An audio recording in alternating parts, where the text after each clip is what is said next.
Hello guys, അപ്പോൾ നമ്മളിന്നൊരു chicken biryani ഒരു preparation video ആണ് ഗെയ്സ് ഉണ്ടാക്കിയിരിക്കുന്നത്. അപ്പോൾ കുറച്ച് നമ്മൾ അരി കുറച്ച് കുതിർത്ത് എടുത്തിട്ടുണ്ട്.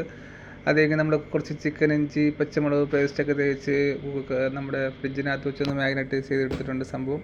അതേക്ക് നമ്മളിത് ആ കുക്കറിനകത്തിട്ടോട്ട് ഇട്ട് ചെറുതായിട്ടൊന്ന് വേവിക്കാനുള്ള പരിപാടിയാണ് ഗെയ്സ്. അപ്പോൾ നമ്മളിന്ന് ഒരു കുക്കർ ബിരിയാണിയാണ് ഗെയ്സ് പ്ലാൻ ചെയ്യുന്നത്.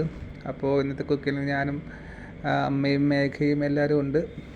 അപ്പോൾ ഇതാ നമ്മുടെ ചിക്കൻ നന്നായിട്ട് ഇളക്കി കൊടുക്കുന്നുണ്ട്. അത് കഴിഞ്ഞിട്ട് അതിൻ്റെ മുകളിൽ നമ്മൾ വറുത്ത് വെച്ച സവാള, കുറച്ച് കാഷ്യൂനട്ട്, ഇത്തിരി തൈരൊക്കെ ഒഴിച്ച് സെറ്റാക്കുന്നുണ്ട്. അതിൻ്റെ മുകളിലേക്ക് നമ്മൾ നേരത്തെ കുതിർത്ത് വെച്ച അരി ഇട്ടൊന്ന് സെറ്റ് ചെയ്തെടുക്കുന്നുണ്ട് ഗെയ്സ്. അരിയൊക്കെ ഒന്ന് സെറ്റാക്കി വച്ചതിന് ശേഷം അതിൽ ആവശ്യത്തിന് കുറച്ച് വെള്ളം ഒഴിച്ചിട്ടുണ്ട് ഗെയ്സ്. അപ്പോൾ അതിൽ കുറച്ച് നാരങ്ങ നീരൊക്കെ ആഡ് ചെയ്ത് കൊടുക്കുന്നുണ്ട്. ഇനി നമ്മളിത് അടച്ച് വെച്ച് വേവിക്കാൻ പോവുകയാണ്. അപ്പോൾ അത് കുറച്ച് ചിക്കൻ ഉണ്ട്, നമുക്ക് അതൊന്ന് ഫ്രൈ ചെയ്തെടുക്കാം. ചിക്കനൊക്കെ കുറച്ച് വലിയ പീസായിട്ടാണ് ഗെയ്സ് നമ്മൾ ഇപ്രാവശ്യം സെറ്റ് ചെയ്തിട്ടുള്ളത്.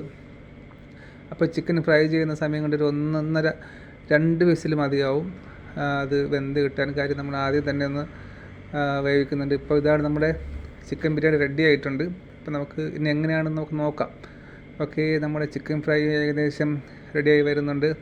അപ്പോൾ നമുക്കിതൊന്ന് തട്ടി നോക്കാം അതെങ്ങനെയാണ്. എൻ്റെ കാണാനൊക്കെ നല്ല ഭംഗിയുണ്ട്. എങ്ങനെയാണ് സംഭവം റെഡിയായതെന്ന് നോക്കാം.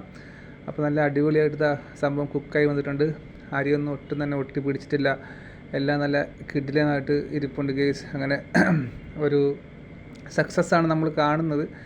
ഇനി കഴിച്ച് നോക്കുമ്പോഴേ അറിയാൻ പറ്റുള്ളൂ എങ്ങനെയാണ് ഇതിൻ്റെ ടേസ്റ്റ് എന്നുള്ളത്. അപ്പോൾ നമ്മുടെ ചിക്കൻ ഫ്രൈ റെഡി ആയിട്ടുണ്ട്.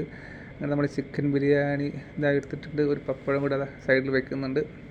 അപ്പോൾ ഇതാണ് നമ്മുടെ ചിക്കൻ ബിരിയാണി. ഇനി ഇത് കഴിച്ച് നോക്കിയിട്ട് ഞാൻ തന്നെ അഭിപ്രായം പറയുന്നതായിരിക്കും. അപ്പോൾ ചിക്കൻ ഫ്രൈ ഉണ്ട്, പപ്പടമുണ്ട്, അടിപൊളിയായിട്ട് സംഭവം റെഡി ആയിട്ടുണ്ട്. പക്ഷേ സത്യം പറഞ്ഞാൽ ഗെയ്സ് സൂപ്പർ ബിരിയാണി ആയിരുന്നു. നമ്മുടെ ഒരു ഏറ്റവും വലിയൊരു സക്സസ്ഫുൾ കുക്കിംഗ് വീഡിയോ സ്റ്റോറി എന്ന് പറയാൻ പറ്റുന്ന ഒരു ബിരിയാണി ആയിരുന്നു ഗെയ്സ്. അപ്പോൾ thank you guys, bye bye, see U.